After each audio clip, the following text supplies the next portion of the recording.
Yes, we are. Thank you. Hello, everyone. Welcome yet again to another episode of the Thinking Reimagined podcast. I am Nifemi Oguntoye. On the show today, I'm joined by Sheyi Owolabi, who's a brand designer, a visual artist, a photographer, and art curator. Sheyi leads as a creative lead at Keeper, a fast-growing fintech startup based in Lagos, Nigeria. Sheyi, good to have you on the podcast. How are you today? Yeah, thank you for having me. I'm good. It's cold outside, but I'm good. Good to be here. I don't have much hair on my head, but I don't know how can I have what you what you have on? Can I use a wig or something? Maybe, probably. I think there are wigs for men now.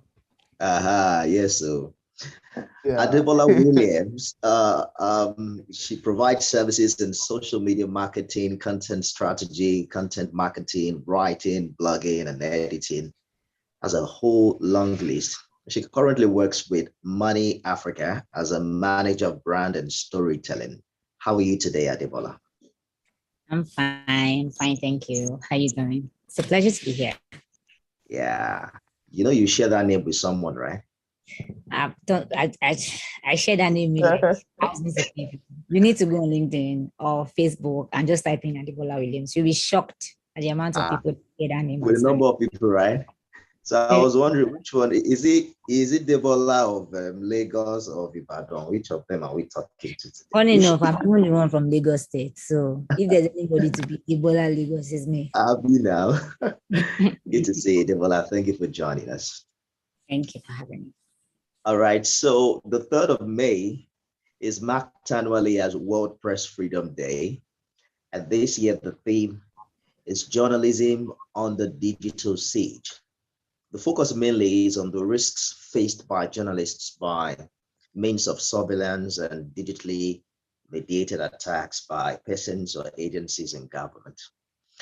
However, in the digital age that we're all in now, anyone is a journalist. As a matter of fact, anyone who has a mobile device and broadband access is potentially a press. So our conversation on this one has to do with the forms of digital siege that we experience as, social media users, and, what they call citizen journalism, the effect on our polity, and how we can also protect it the more. They say at least 160 journalists were attacked in 2018. And, it's just a very sad tale and fact of how journalists have been killed in Nigeria, and how they are also being gagged on online and every other platform. So let us start. They say ladies first, right? Let me start with Debola. What is your assessment of the state of press freedom in Nigeria as we speak right now? Okay, I'm going to kick off by saying when I think of where I get my news, when I think of where I get my news online. I can't remember the last time I watched a traditional media house or that I read something from a traditional media newsroom, like maybe Guardian or This Day or Business Day, or the last time I watched channels or NTA or one of those news, proper media houses. I can't remember the last time I sat down to get my news from there. I get my news online. Everything breaks on Twitter. And that's where I get my news from. Whatever is trending part time in whatever sector concerning whatever situation, no matter how fragile, no matter how delicate, no matter how deep, no matter how shallow, everything is online. But the problem with that is they are not curated in the sense that it's everybody that has a Twitter account. It's everybody that calls himself a media guy that has a YouTube channel that is just saying what they think. And they're not giving us the news as it is. They're not giving us the, what will I call it? The most important nuances of the conversation. They are telling us a story of what they think of a particular issue. So for someone, and this is not just me, I would say that a lot of people my age, a lot of people that are upwardly mobile, a lot of people that are young, this is how they get their news too. This is how we know what is happening per time. When the Russia news started, I didn't watch it on news. I haven't been following the Russia invasion on news. I've been following it on Instagram. I've been watching what's been happening on Instagram. And this has caused me and sometimes a lot of people that are like me to not know the truth of these issues. We really don't know what it is because some of these videos and these conversations and these designs, it's people that sat down, to tell a story. They shape it like this is what we are trying to say. Absolutely. And this is how we want it to be received. Compared to the conversation you will hear people have about it in the news, in traditional media houses like channels, because the other day my CEO was on channels, and by extension, because I was watching I had to watch the interview before he was introduced and before he was interviewed. There was a 10 minutes conversation about Russia invasion and what was happening in Ukraine. That was the first time since this thing has been happening that I heard the conversation on channels. And the conversation I heard on channels was different from the one that I have been consuming online. Yeah. There were a lot of things that the guest that he said, and the guest was, I think he's an ambassador to something in Ukraine. I can't remember his name now. And he's right in the middle of what was happening.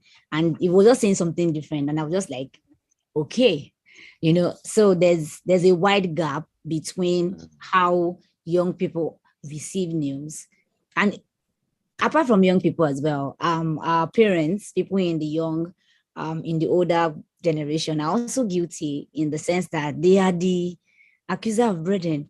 They send everything to you. I don't know if you have like WhatsApp. Yes. I don't know if you have like older parents, and my dad, oh geez, he just forwards everything. I'm sure he doesn't even read it. And because when I read, I'm like, did you even read this? How can this be true? So there's a wide gap between the media that we used to know before the digitalization has spread, before everybody had a mobile phone, before everybody has access to the internet, to the media that we have now. It's very different. Sometimes I don't know what to believe. Sometimes I think that some of the things that I see online are being cooked up by some people. I don't know where to get my truth from. I don't know where to get news from. So it's things that like directly affect me that I know about. Like it's raining in Surulere right now. So I know that is the truth of what is happening in Surulere right now. It's been raining all day. And if I see anything that is snowing if I go on Instagram now and I see that it's snowing, I'm not going to believe it because I'm not there. I don't know what's happening.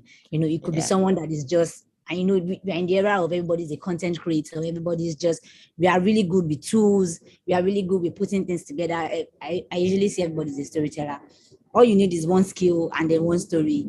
You just join everything together and you're online spreading this news. So generally, I think there's a wide gap. And I think it was even before the pandemic. It was even before people woke up to, there's social media. We can use Twitter for anything. We can use Twitter to join conversations. We can use Twitter to upheave a government. Before all of that, there's been a wide gap between how we receive news and like traditional media. Yeah, so Sheyi, when Adebola says that she doesn't watch TV, it makes me feel outdated because I read the news on one of the TV channels that she's talking about. However, I also know that many of these channels are present on social media. So I'm thinking, why wouldn't someone like Adebola confirm the news on a platform like TVC News or channels or The Sun or CNN or BBC? Why would we just follow the trends and just read up on comments on what people are really making up? But I'd like to ask you, Sheyi, first, how do you consume your own news? Okay. I think like Adebola, I consume my news the same way. Twitter most times. And then of course I follow. News. No, I don't. I don't watch TV. The only time I actually use the TV is when I'm playing video game. The rest is If I personally I'm not a fan of having a TV. If I want to watch a movie, I want it on my laptop or my tab. I don't really need the TV. If I want my news, there's my phone. So I don't have to. I don't need a DSTV subscription. If I want to watch a football game, I can find somewhere to stream it. So there are alternatives to this. So I'm not necessarily. I don't watch TV. I don't consume my news from TV. Consume my news from social media. But I'm naturally like a I'm skeptical about a lot of things, and so like Adebola said, the downside to consuming your news on social media, even traditional media, to be honest, because I think even Punch, okay, I mentioned news, I don't want to mention news, but traditional media houses that we have in Nigeria, we over time have seen how they can sensationalize news. For example, I saw an interview from Madam Ibukun Aweshika one time, and then the headline was very crass compared to the actual content of the interview. And the major reason will be to sell papers, to be honest. And so personally, I see news I get news from the US because I'm a bit familiar with the politics over there, and even stuff in Nigeria too. And I see how different channels they don't report news the way it is. Say, for example, there was an accident at Lekki Ekpe, for example. Okay, just report there was an accident at Lekki Ekpe. This was the casualty, yeah. But because of maybe different ideological leanings from different news platforms, even if it's someone that's reporting it, you see different biases popping in the way they report stuff. And that way it taints the authenticity of the news. For example, say this Russia-Ukraine thing now. Nobody really knows what's really going on because nobody is sure what's really going on because BBC will report it one way, CNN will report it another way, then Ukraine themselves report it one way, Russia will report it another way. So like different news sources reporting the same thing in different ways, but then it's hard to tell, okay, what's really going on. The same thing applies to Nigeria. So I think generally going back to the very first question about press freedom, I'll say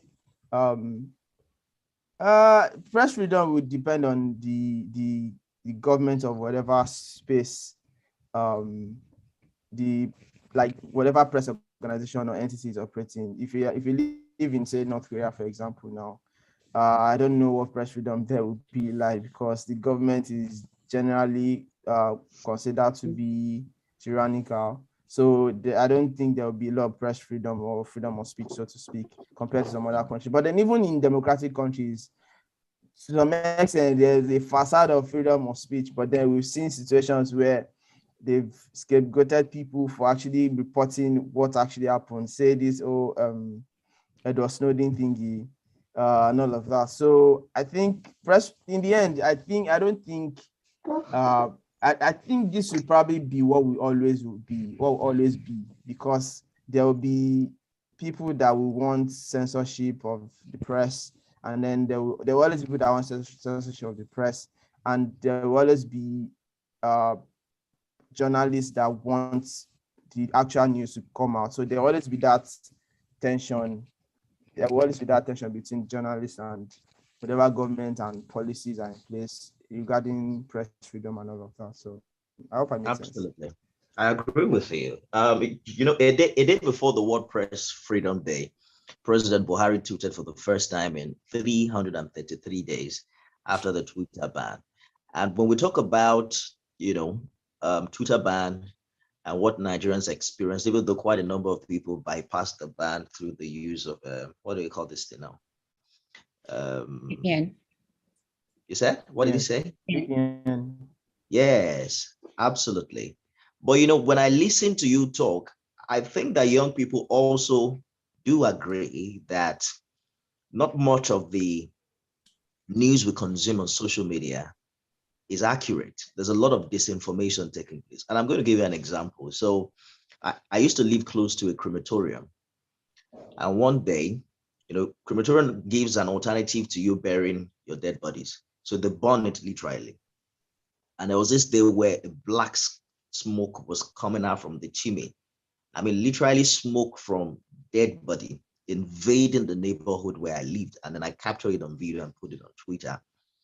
And I didn't know it had gone viral until I saw a story on a popular blog, claiming that I had reported that the crematorium was on fire. And because I worked with a news station, it was more like, oh, if I'm going to say so. So the next thing I'm getting, lawsuit threats from this organization that I had lied, that there was no fire incident in, And then I said, well, all you need to do is go back to my tweet. I'm concerned about, the quality of work done and how it can impact on the health of the people in my community. That was what I tweeted. But that's just an example of how lies, how disinformation characterize many of the things that we feed on social media. So my question really is, what is the concern that we have with regulating this medium? Because the moment that issue comes up at the National Assembly, the moment government is talking about it, young people are so defensive. They don't want their freedom touched at all. But on the same Twitter platform, we have seen someone tweet something like, "Have just been shot. Please pray for me." And people didn't take her seriously. They said, "Oh, are you dead now?" And a few months after, a lady came on Twitter and said, "I'm being raped and kidnapped." And it turned out to be a lie. So you really wonder which way to go, particularly in the way and manner we handle social media. And when you also consider that these stuffs are not really made in Nigeria, as it were. And so we just jump on a platform that is popular and we consume it. Talk to me, Sheyi. Why do you think we just do not want to hear a regulation of these platforms, even when we know that it is a platform that peddles disinformation?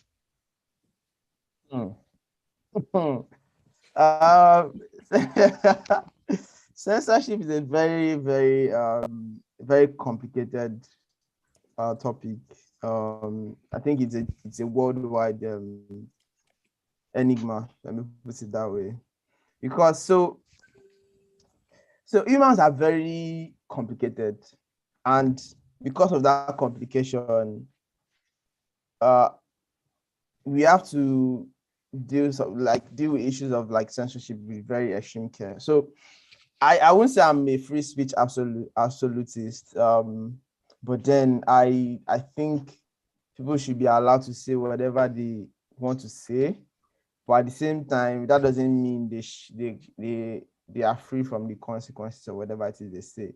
So say, for example, what happened to you, for example, I think that to curb situations like that, I think there should probably be provisions under the law where I think even within a free speech framework, there are provisions for libel and slander and all those things where you can sue people for lying, saying things you did not say, or just attributing what he did not do to you, that kind of thing. So I think we can examine those things and look for ways to actually treat all these kind of cases. Say, for example, the issue of the lady that the doctor, because I was familiar with the news, the doctor that was shot during the Kaduna train attack, and she tweeted that she was shot and people should pray for her, and then some people were like really attacking her and all of that. I to be honest, I wouldn't see that as it was very insensitive and very very uncalled for, but then I wouldn't necessarily, and I wouldn't necessarily call it I'll say that what happened there, it's still kind of permitted under a free speech framework. It's more like when someone comes and says, "Oh, this happened to me," and someone says, "Oh, it's lying." I think people should be free to disagree with something or with a news. I think they should be free to do that, even if they are being actually dishonest about it. I think people should still be free to be able to say, "Oh, I don't believe this, you're lying," and then maybe give room for back and forth. Of course, there are people that are very adamant and won't even entertain any kind of dialogue or debate and whatever. And then in the issue of misinformation and all of that, to be honest, personally, I really don't know how we can deal with it without infringing on people's rights. Because I believe that people should be able to say whatever it is they want to say. But of course, there are consequences to whatever it is you say or you do. But then and then the thing is, asking governments, for example, now you say if you want to say, oh, we need to censor some of these things, who is in charge of censorship? Who determines what should be censored or what shouldn't be censored? And then what's the probability that someone somewhere, say for example in Nigeria now, there are people that hold the sentiment that, oh, we live in a tyrannical kind of government because we've seen cases of journalists being attacked, all those kind of things. So say, for example, we give Nigerian government or the Senate or legislature or whatever the oversight to determine, oh, these are the boundaries to what you can say or what you can do. What's the probability that humans are very funny and very, very interesting people? They will use whatever avenue they have to push whatever agenda they want to. And to be honest, as people, the only thing we have is our words and our freedom of expression, so to speak. And once that is taken away, I get your point. I think okay. Yes, I can see that Adebola is shaking her head in approval and quite a number of things. But before you say anything, I just like to give us like a historical background to this. And I think that Adebola did mention something critical at the onset about how dynamic information consumption has become over the years. Many years ago, you have to wait till like 4 p.m. to watch NTA, and whatever NTA says was law because it was the only platform to get such information. It, however, appears that it has dramatically shifted now from traditional media to social media. You remember the Rwanda war where people went on radio and say, kill the cockroaches. And then at the end of it, the Tutsis, Hutus were fighting and 700,000 people died. Look at how volatile security is in Nigeria today. I don't completely agree that if we don't regulate social media, out of the fear of infringing on people's rights, we won't also find ourselves in a situation where lies are just being peddled in such a way that can eventually affect us as a people. What do you think about that, Adebola? So let me start from so there's something I believe in very strongly. Media generally has just changed over the way media is presented, the way news is presented has changed over the years, but the goal still remains the same. It's like storytelling. For example, storytelling might be a big deal now for a lot of companies and a lot of brands and all of those things, but it all started around families back in Calamari, people that was just sat down, and just told their children of the wars that their fathers fought during dinner time around the bonfire, and right now we don't have that. Nobody is wearing animal skin and sitting down around bonfire and saying, this is what my father did, this is how we escaped from the lion, and all of those things. But the goal still remains the same thing. We want to pass down information from one generation to the other. These are our values as a people. This is who we are as a people. This is our culture. These are the things that we are doing for. This is the dream that we are trying to achieve. And we want to pass those current information from mouth to mouth, from person to person, so that it can influence how we are making decisions. That's the goal of the media. And I think that hasn't changed. What has changed, however, is the platform, is how is now being consumed, how is now being spread, and the liberty at which people now have it. So my first question is to the media house. Now, you don't have as much power as you used to have before. Like you said, I remember when I was smaller. Once I heard that it's time to hear what is happening in Nigeria, if we didn't get that at 8 p.m.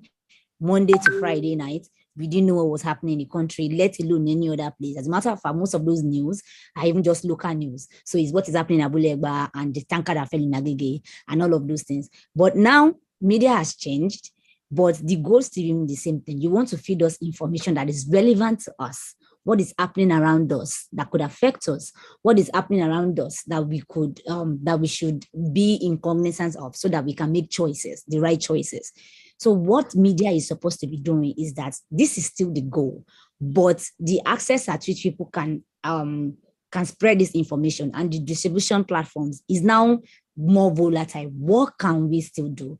So the power has not been taken away from the media houses. And that's what I think the issue is. I just feel like media houses gave up when Facebook and all these people came and everybody just has access to it. It doesn't matter the news on Facebook. There are still some things that are happening that Facebook cannot capture. It will still be used. The person that uploaded the video, uploaded it from watching it on channels, uploaded it from watching it on AIT or TVC. You can still put yourself as the ground basis of information. But I just have a feel, first of all, the traditional media is slow to how they deliver news. I would have read something on Twitter like 2 hours ago, and then they're saying breaking news at 10 p.m. On Friday night on channels. And I'm like, guy, this thing happened, and people have already had access to share whatever, the misinformation, the wrong, the lies. They've had like 6 hours, ample time to create a story and a narrative that is probably wrong. And then the media, the people that should be in the forefront, fighting to make sure that people have the right information, are just chilled and coming at 10 p.m. to say. I understand your point, Adebola. So I feel like I'm not saying it's not a fault thing. I feel like the media is not carrying their weight in this social media versus media, new media fights. Let me just button very briefly. So I get the point where you're saying it appears traditional media is slow. Even though I think that many of these platforms also have their own social media where they break news as fast as they can. But the difference between citizen journalism and broadcast journalism as we know it with TV, radio, and the rest is that a TV channel doesn't have the liberty to just break the news like that because it's largely regulated and it's going to be accountable for what it reports. It has the burden of confirming the news. So you can just see a tweet now and then somebody saying breaking news, somebody has died, and all you just do is retweet it. A TVC can't do that. A TVC will have to get a source. We need some time to confirm that the news is true. Do you understand the difference now between the liberty with social media and traditional media? They need to confirm it. They need to be able to quote a government official or an eyewitness or somebody who can confirm that this thing really did happen. And I think that's perhaps, one of the reasons why you think that those things are slow. But let's talk about digital siege now. Quite a number of people are saying that, unlike in Abacha regime, where journalists are jailed, and then where news is gagged, that it has moved to the digital platform. There's what they call digital rats. You put a story, you do an investigative journalism work, and then there are some government paid individuals who attack you online, cyberbully, cyber violence, and they begin to attack your personality and that, and all of sorts. But I'd like us to just do a quick survey here. I have Sheyi and Adebola. Both of you guys are active on social media. Do you think that in any way your freedom of expression is being gagged by, any form? Maybe you tweet something and then, have you had that experience at all? Is it that bad in Nigeria? Sheyi, what do you think?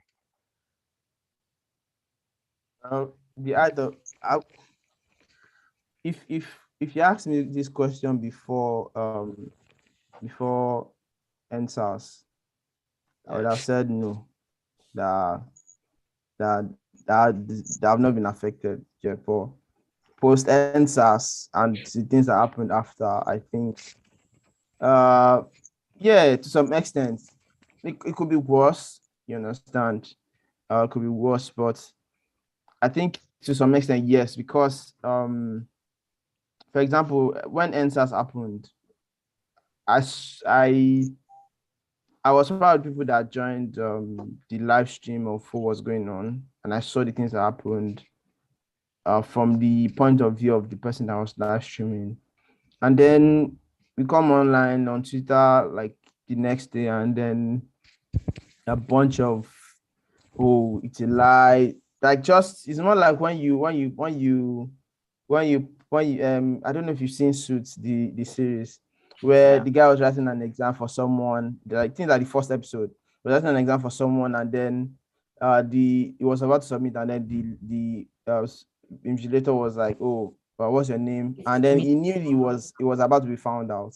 And then what he did was he distracted the guy mix the paper up with others and just scattered everything. So the guy won't know. So I think that was what happened with some agents. I won't mention what I really think.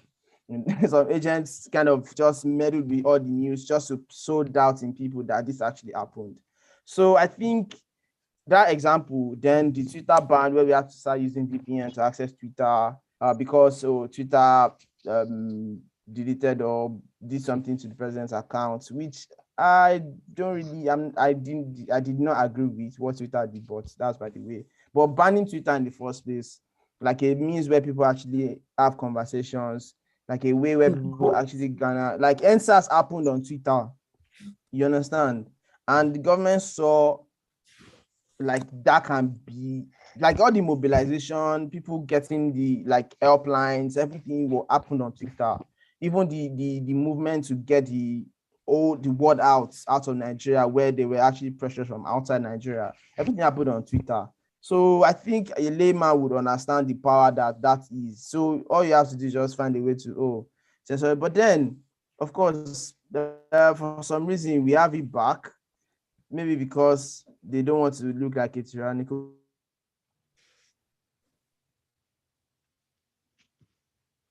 government and all of that. But still, I think to some extent, free to some extent, based on Adebola, let me hear you out on this. So Sheyi speaks my mind, honestly. And I think maybe because we are in the generation where we have seen how will I call it? We've seen access being denied to information in the past. Some of the things that we even know as history, as I know that some of the things that we know as history, when I hear like people that know politics well and older people, when I hear them talk, that's when I hear some things. And I'm like, okay, I didn't know this. This is not what they taught me in school. This is not what I was taught in school. This is not, so we were better in that generation, and we millennials especially were the one that were at the forefront of saying we want our power back as citizens of the country, as individuals. We need to know what is happening. We need to have access to this information, especially in real time, and if they are like life threatening, like NSAS was. I mean, if we didn't have access to all of those things on Twitter, and just like a lot of things, everything that there is that has advantages, that is good, that is positive, some people are going to twist, some people are going to turn, some people are going to make it serve their agenda, some people are going to misuse or misrepresent whatever is good. That's what I would advise, because I cannot say that the government should regulate, or I cannot trust anybody. That's the truth, to regulate, because I don't think we have enough. We are not equipped enough, whether even us, you cannot trust us to regulate it, because we will not take some things. We cannot trust media to regulate, because they will not focus on some things, and I cannot trust the government because they will not take some things. So we are not equipped enough as a people to say we want to regulate these things. But what we can do is our part individually, I'll be separately. So as an individual, I'm the way I can play my part is to say, when I read the news, when I read something, breaking news, updates, this is what is happening, the first recourse of action is not to start sharing, because just like you said, when something happens, TVC doesn't just open their mouths and say, breaking news, the president is dead.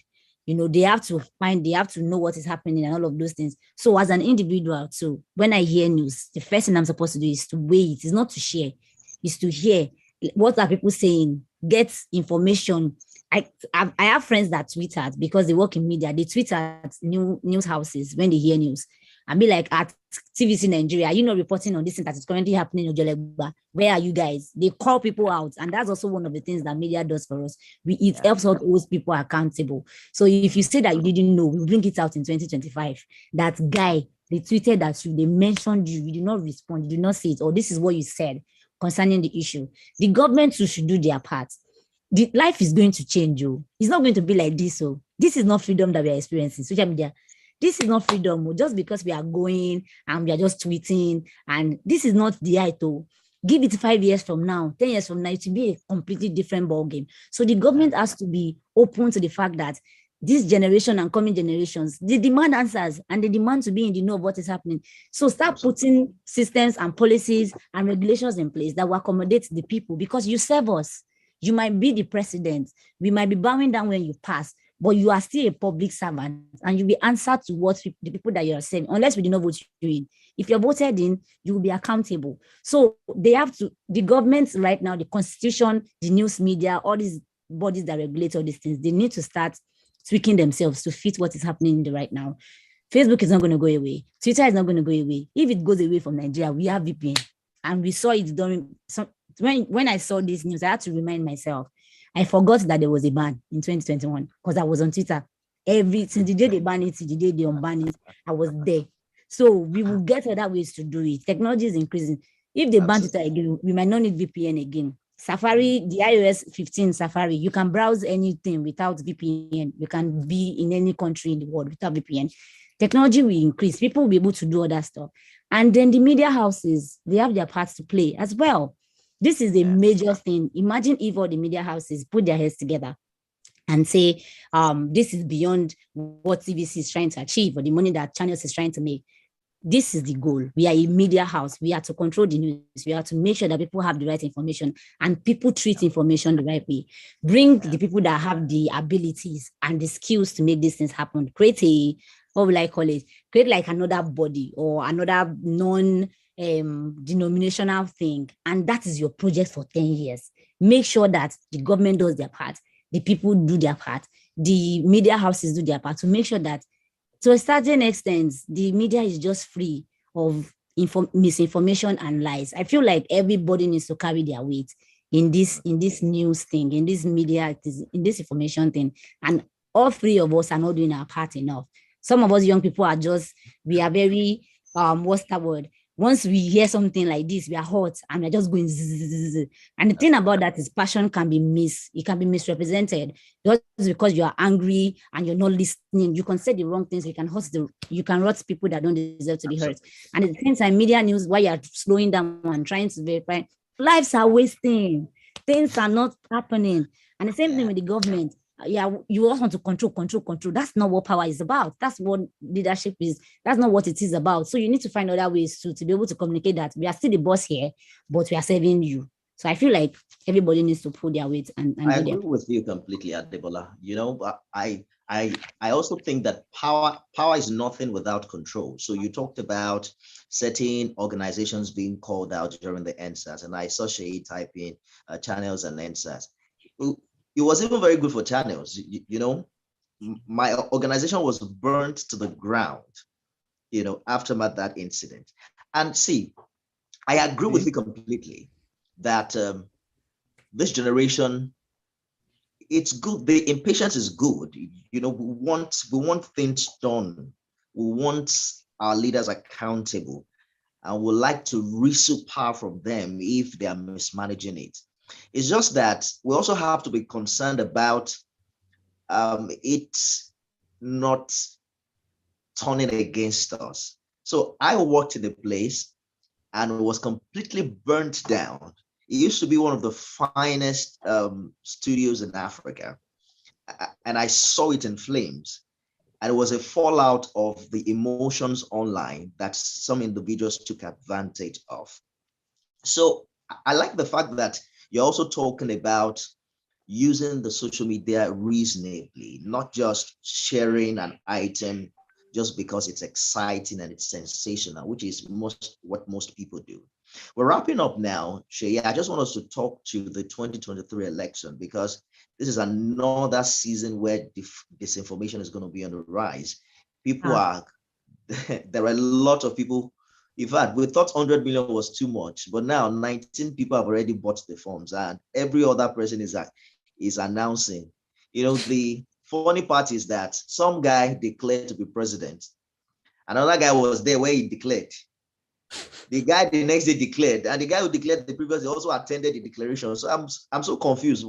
People are just I mean, everybody is just declaring, and then you're wondering how animated the conversation is going to be ahead of this election, the role that social media is going to play. We're going to start seeing a lot of pictures, a lot of videos, a lot of manipulations, And then it's also important that we speak to how this generation should responsibly respond when all of these information begin to come out. What can we do more to research, to do our own research, and to find out if this information is true or not, Sheyi?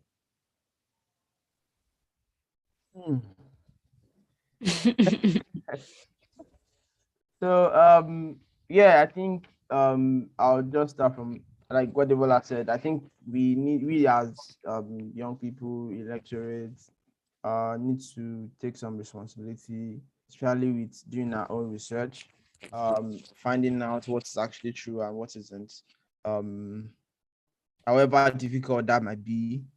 And then at the same time, there will be lots of propaganda, of course, from different camps. Oh, this person, this that person. On Twitter, the thing is, we know these people already. We know them. We know them. on every camp, we know them. At least we know how to spot them, so to speak. But at the same time, nobody is fully immune to propaganda. But I think I'll just talk from a personal point of view that, to be honest, as much as I'm concerned about who's president, I'm more concerned about who is representing my constituency. So, like for example, like I live after Aja, I live at Shangutedo. So I live in Etiosa local government. Let me just put it that way. So who is representing me at, say, House of Rep or Senate? Who is chairman of my local government? Who is chairman of my LCDA?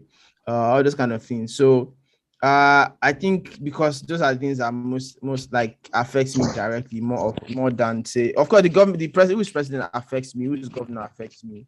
But then let's like take it back to the basics you get, and then personally that also influences how I see government. I think there's too much power up there. We don't have true federalism. States are not fully autonomous. If you are practicing federalism, like say the US, for example, the US, I know like states can make, every state have their own different laws. There are laws that are working, that approve, say for example, marijuana consumption, for example.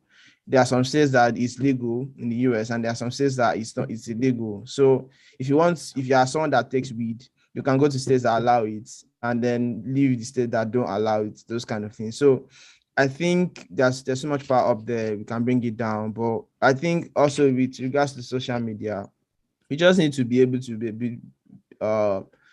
see through, okay, what are the policy positions of these candidates? And the thing is, to be honest, I'll be honest, Nigerian politics is not very interesting. Especially for someone that is more about policy. Yeah. Because what is, okay, I kind of know Peter B's policy position. It's more for cost of governance, and then from there everything would go like. But for Osinbajo, for example, now he's running for president. What's his policy position? All I can go with is the policy positions of the administration he is a part of right now. This guy, governor of Kogi State, that's also running for president. What's his policy position? Like, what's his policy position on education? And then we also need to go, okay, what have they been like? Say, this guy as Kogi State governor now. What has he done in terms of like as a governor? What are things he has done? Say, for example, Peter Obi now. We can see his track record. All these other guys that have held offices before, let's look at their track record. What did they do? Same thing we say Joe Biden. What is happening in the US right now? It's not a fluke for people that actually did their research. Like him as vice president, as a senator in the US, his policy positions, and the way he has like been in charge of those positions. Whatever is happening in the US right now, inflation going up, all these kind of things, it's not a fluke. Anybody that did their research would have seen it coming from a mile away. So I would say that for young people, look at policy positions more than, say, tribal sentiment. Oh, this person is Yoruba, this person is Hausa, or whatever, or Muslim, Christian, whatever. Me, I'm for policy. What's your policy position? And if I don't see any candidate that works for me, I'd rather not vote anybody, to be honest. So I'm working on getting my PVC. So because I have a candidate that I think I like their policy position. So, and I'm getting my PVC because of that person. You understand? Right. Not anybody else. You understand? So I think do your research, focus on policy rather than tribal leanings. But then it's hard. Or religious leanings, you get it, but it's hard, man. It's difficult because humans are tribal by nature. So yeah. Adebola, do you have a PVC? Yeah, but I've lost it. And I don't know like it's going to be this hard to get it back. I've been trying to get it back since last week. Every time I go there is a hellhole. I work from home, so I just have like 1 hour, 2 hours to just like spend outside. And every time I go there, I'm still there. So I've given up. I should not lie. I'm giving up on getting it back. No, just try one more time. Okay, I will try. I will the try. vote might be all that is needed. We're coasting home now. Let me have your final thoughts on this conversation. So I mean, Sheyi, it's very important that Sheyi has always been okay. You might not know this, but Sheyi and I went to UI together, and we're actual friends. Wow. So this is Sheyi's disposition towards politics. I can feel the chemistry though. For a very long time. You know, me, I'm one of those late bloomers. I've never really given any hoot about anything, you know, but now I care because I'm an adult, sort of. And these laws and these rules, there's nobody protecting me from it. It's me as an adult as well. So now I'm aware of these things. So, and that's what I want to close with, that if you're not very interested, if you always think it's none of my business, if you always think that make them they do their own, make I they do my own, you are doing yourself a disservice. Because one day it's going to hit you and it's going to hit you hard. So I know politics can be boring. I know that all this policy talk, all this, who is this, who is some, I don't even know some of these people that are coming out, and apparently they've been in positions of power for a long time. You know, what you can do is research, you know, ask questions, talk to people, be involved in your primary elections, the one in Surulere that concern you, in your local government, your councillors, all these people that are passing, coming, they've been going up and down in Surulere now for a while. Since like 2 months ago, they're just coming, they will bring their guys, they will walk around and ask them questions. The guy is going to go and usually there, weigh them, like, does this person have a plan for this, you know, community? Does this person have a policy that they're trying to work on? You know, ask questions and just be as involved as you can. If you don't know, don't get all your news from branding, because that's the new thing that a lot of people are going to do. And it has been in existence since February 2015. I remember it's a whole package. People are going to make money, seriously. I wish that somebody can hire me, but I'm very busy right now. Bro, I fell for branding like 2015. A lot of branding and storytelling go into politics, and people are going to be falling left, right, and center. But his story is a narrative that is so controlled, so worked on. So just come out of your creativity, come out of your, oh my God, that video was so clean. Oh my God, this was come out of that and ask the questions that matter. Talk to your friends that are politically savvy, you know, and tell them to objective with you. They shouldn't sell somebody's agenda. They should just talk. You know, what are the things you should look for? What are the resources you should get? Who are the people that you should follow? And I think that for traditional media houses, this is a good opportunity to take some form of power back. And because they know, everybody knows that a lot of people are not politically savvy in this part of the world. We just roll with the tide. It's the person that is popular that we roll with. It's the person that their picture is everywhere that we know. If you ask my mom who she's going to vote now, I'm sure it's only just one person that she's going to say, because all of us who live like this, is billboard and everything is everywhere. That's the person that she's consistently saying. She's not politically savvy enough to know the things to look out for. So this is a good time for traditional media houses and outlets to teach people, sensitize people. We've never had that. Sensitize us. What should we, as a 27-year-old woman in Lagos, these are the things you should look for before you vote. It's not just, don't tell me to get my PVC. How do I decide who I vote for? How do I not vote a bad guy into power? Nobody's teaching us these things because they didn't teach us in school. And we are here now as adults, and you are expecting us to be responsible enough to make those decisions. And even right now, you are still not teaching us. So I think that this 1 year before, okay, it's not up to 1 year again. This number of months that we have is a good time for media houses to start sensitizing people. But the challenge about that is that one can be political. They can start selling somebody's agenda. So if we can just have these things No political, no, don't collect money. You don't need sponsor. Just have 30 minutes on your show every day where you do politics 101. This is what politics is. This is what this gets you. This is what the governor's power is. This is what this power is. Just teach people. That's all. No agenda, no. Just teach. I think that this is a good time for media houses to contribute positively to the direction of the kind of election we are going to have in 2023. Wow, fantastic. I think it's been a great conversation. I'm hoping that traditional media platforms you mentioned will have the kind of independence and political will to be able to pull that through. I think it's fantastic ideas that you guys have shared with us today. I'd like to follow you guys on social media. By the way, on a lighter note, if everybody comes to the awareness of what you're talking about, Adebola, I'm wondering how you make money as a storyteller.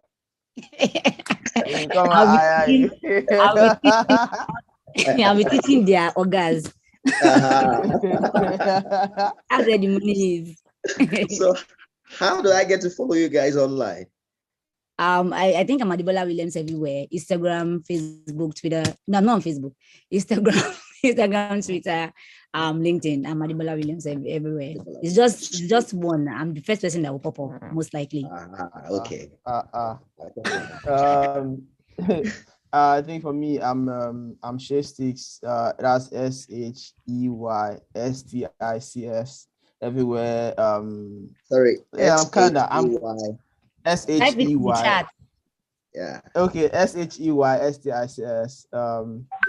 Everywhere. Yeah. Twitter, Instagram, kind of Facebook. LinkedIn is Sheyi Owolabi, SHEYI Owolabi. So. Thank you so much for sharing your thoughts with us, Sheyi Owolabi. Fantastic conversation that we've had on this one. As a brand designer, a visual artist, a photographer, and an art curator. Adebola Williams currently works with Money Africa as a manager of brand and storytelling. Thank you so much for sharing your thoughts with us. Thank you. Thank you for having us. Have a great time. Yeah, sure. Yeah, you too. Bye.